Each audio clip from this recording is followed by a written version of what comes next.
So once again, MAGA loves the cruelty of everything that's happening around the country, and Hunter Biden was right about Reconstruction and the Reconstruction loop that we're in, which is a statement that I didn't really have coming from him in my 2025 bingo card. So let's hop right into this. So hey, what's happening? It's me, Sprax, again. And first and foremost, it's 91 degrees outside, and I'm feeling it inside because it's hot. I am on like the 4th floor. This is a small studio, and we don't have central air. I had to turn the AC off to do this video. So pray for me once again, and also support the videos. I'm doing this and suffering, but we're gonna get into a common trend here is that I laugh at my own jokes because I find myself funny and whatever. I have fun in life, but we're gonna get into the topics, right? Because previously I did a video about ContraPoints, and then speaking on ContraPoints, I was responding to the statement she had put up on Palestine, and basically just talking about white liberals, white moderates, their lack of intersectionality, and correlating it in a more anecdotal way, speaking on like how I was raised, how I was born. Being around, being in a community basically of full-on veterans, just about veterans and civil rights, marchers, leaders, participants. There we go, that's the word I was looking for. Like my great-grandfather himself, who I lived with, who died when I was 8 years old. He was born in 1917, so he served in World War II. His father served in World War I. They both were in the Navy. Obviously, I didn't know my great-great-grandfather, but I knew my great-grandfather, and the surrounding community were people like that.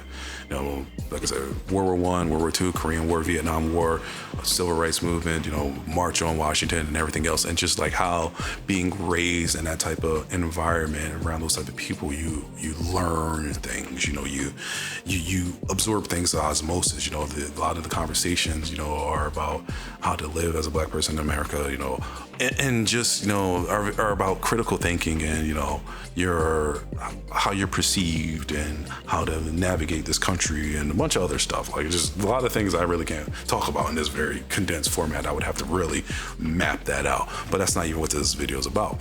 But I'm bringing it up because Hunter Biden just recently went on Channel 5, and one of the things he talked about was Reconstruction, how America is like in a permanent Reconstruction loop. The Klan emerged as a voter intimidation force. It wasn't just simply terror for terror's sake, but it was to specifically target Black area polling stations, voting booths. It did. And by the way, and that's exactly what they're doing right now. Whether it's voter suppression through violence and intimidation or disinformation, it's the same goddamn thing. It's whether it's an algorithm or whether it's a cross burning in your yard. That is what we have fought. We are caught in this loop. It's like the permanent Reconstruction loop, okay? The permanent Jim Crow loop is that every single time that we get closer to that idea, that promise, that potential of a more perfect union, what ends up fucking happening is they come in and they shut the door down. Which is a topic that is not new. This is something that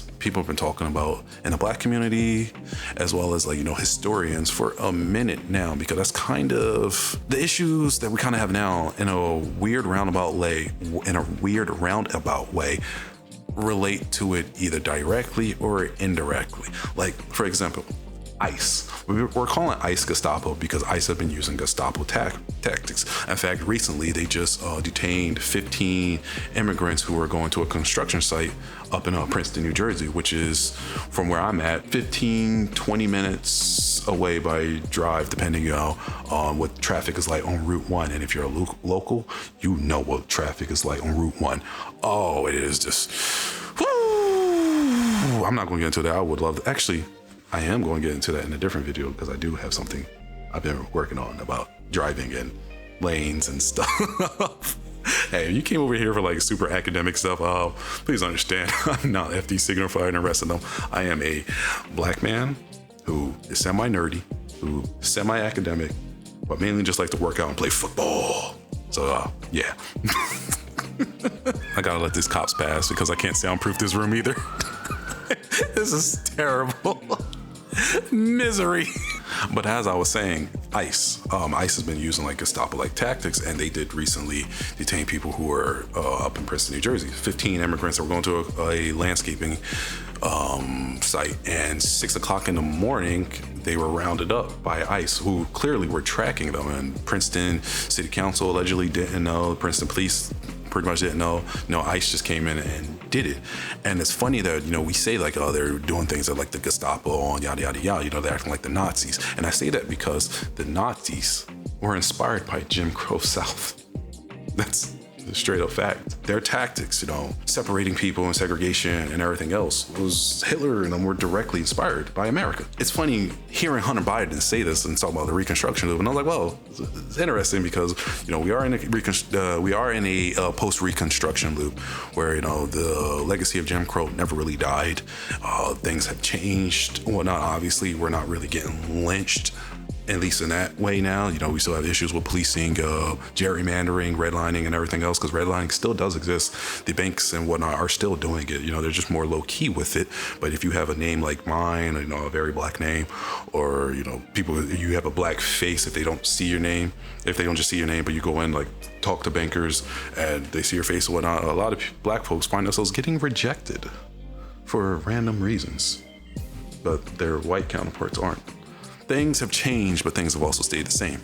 And in a weird roundabout way, it always comes back to us. Somehow, some way, directly, indirectly, it comes back to that pivotal moment regarding, black people in this country and black Americans and just America in general, with how it didn't want to move on from the era of slavery. Hence why you had stuff like the Daughters of Confederacy and the rise of the statues and all that other stuff, which was like, very purposeful propaganda. It was all meant to be. Just like how the focus on immigrants, rounding them up and detaining them, is very much on purpose because it's a easy crowd to attack. A lot of them don't have, at least we're speaking on the illegal immigrants, a lot of them don't have the ability to get representation and everything else. And you have the fact that America has pushed the anti-immigrant message, anti-Hispanic immigrant message at that for years. South Park has the joke of they took our jobs, because you have people like Rush Limbaugh and others, pushing that narrative, like just hammering it in. It's easier to attack them than say, directly come after somebody that looks like myself, even though we're definitely on that priority list. But you gotta make your waves through when you're building fascist movements, which is basically where we are. I mean, not basically, this is where we are. There is no, oh man, he wants to be a fascist. No, he is. And America's allowing it because America always allows this type of stuff. Because that's how the Reconstruction loop works. Hunter Biden, there's really not much I can add to what he said in regards to that, because everything he said was correct. America capitulated when black people were trying to push their rights to vote and actually have the ability to do, because we were allowed to vote. I forgot which actual law it was, but I believe it was 1880s, 1890s. Somebody's gonna correct me on here, or I might just throw it up where it was, but we were actually allowed to vote in every state post Civil War legally, after Emancipation Proclamation and everything else, right? However, as we all know, and if you don't know, you'll know now, states enacted things like literacy laws and other, black codes to pretty much stop black people from voting. And if that didn't work, you're just going to use just straight up violence, because violence works in regards to that. And Hunter Biden had brought that up, how you had Colfax, Louisiana, where black people were basically trying to use, their rights in a peaceful way, used, protests to demand equal rights through legislation, what was bestowed upon us by the country, and they got lynched and murdered for it. And then you have that happening all around the country. We like to talk about places like Black Wall Street, what was Tulsa, Oklahoma, but this happened around the country. There were massacres around this country. I think Greensboro, North Carolina was also one of them. Correction, it was Wilmington, North Carolina in 1898, which the white crowds had pretty much formed a mob to overthrow black elected officials, and a lot of black folks died. In fact, there's a lot of, and I can't remember off the top of my head, but there's quite a few towns, black towns, that don't exist anymore, and that were turned into lakes. editing specs here, I just want to add a little caveat. A lot of those towns that turned into lakes happened around, I believe, 1940s. So 1930s, 1940s, 1950s, and it's mainly done by the U.S. Army Corps of Engineers. However, many of those places, not all of them, but a good portion of them, were places that previously had racial strife, like Oscarville and Forsyth County down in Georgia, which was a place of mass racial strife in the early 1900s, to the point that black people started to flee to like the surrounding Forsyth County because of the attacks and I believe lynchings that had happened there. And then later around 1947, 1948, they started acquiring the land so they could turn it into Lake Lanier because the U.S. government takes it over because Atlanta needs a lake. However, is that really random? Like, I haven't read a historical book on this account, so I can't really say for sure on this. This is more or less me like speculating. However, there's one thing that is actually known is when it comes to the mid 50s, 40s, 50s, 60s, we're going to use that. When it came to the United States actually like building infrastructure, it tended to be in places that were black towns or formerly black towns. And they're formerly black towns because the black people were forced to flee like 10, 20, 30 years earlier. In fact, there's a page I like to follow on Instagram called Segregation by Design that documents this when it comes to urban planning. Anyways, back to the video. What I'm trying to say here is America's always been cool with this type of stuff. America's always been fine with it in a way. Not everybody, obviously, but we're talking about like on a systemic way. So when you fast forward to now, you just trade black with brown. You're using immigrants because the immigrants are an easy topic to attack because you can easily say they're not here legally, even though one of the first instances I was aware of locally, just speaking on the local aspect, is a friend let me know that somebody that went to a person he knows, their church was a green card holder. Sorry, I'm stuttering a bit. The person was a green card holder and worked and I believe had a state job and got detained.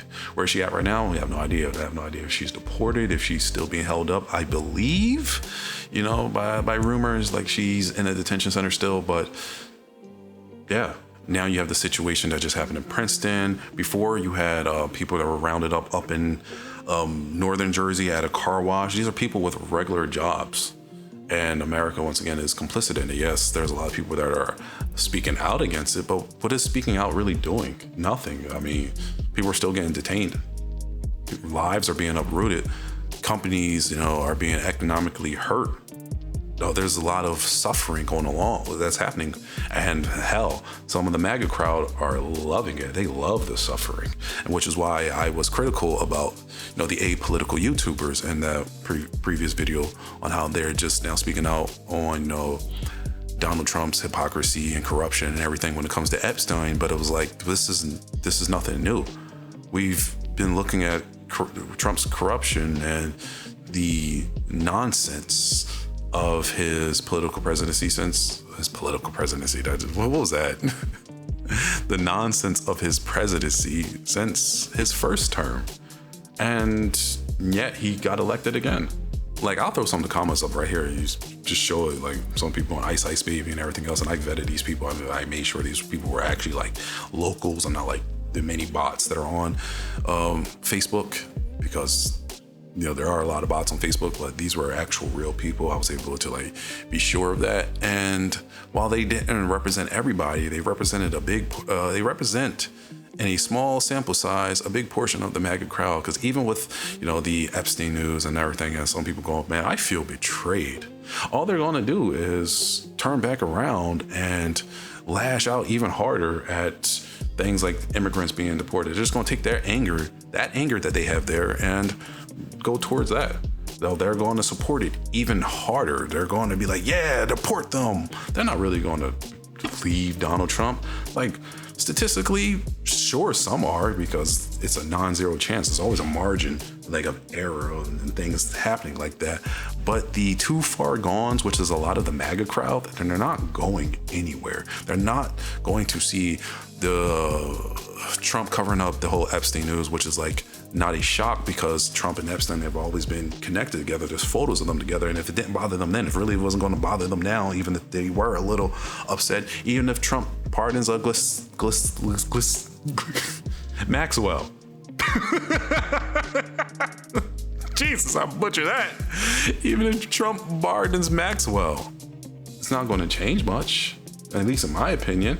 There will be some outrage, but then once he starts ramping up the, deportations more, ICE getting more violent, more Gestapo-like, which once again was the Nazis inspired by the Jim Crow South, they're just going to champion that. Hunter Biden hit the nail on the fucking head with that one. Like, watching that, I was like, wow, he knows his shit, which I didn't really expect, because yeah, he was raised in like an affluent family by teachers and whatnot, but around certain crowds, you tend to see like they have a more whitewashed understanding of history, even if they are like, raised in a well-off environment where they were properly educated and whatnot, but his was no filter accurate. Like, the sins of the past are the sins of today, and quite honestly, I don't have like any,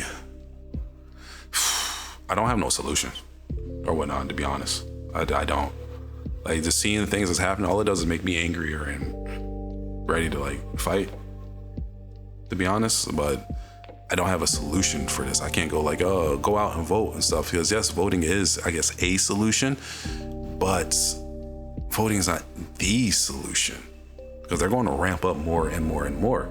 And no matter what people were trying to say, like, Maxwell, Maxwell and Epstein is really, really going to destroy the Republicans. All right, yeah, probably down the line, but much like capitalism and everything else, they don't care for what's happening down the line.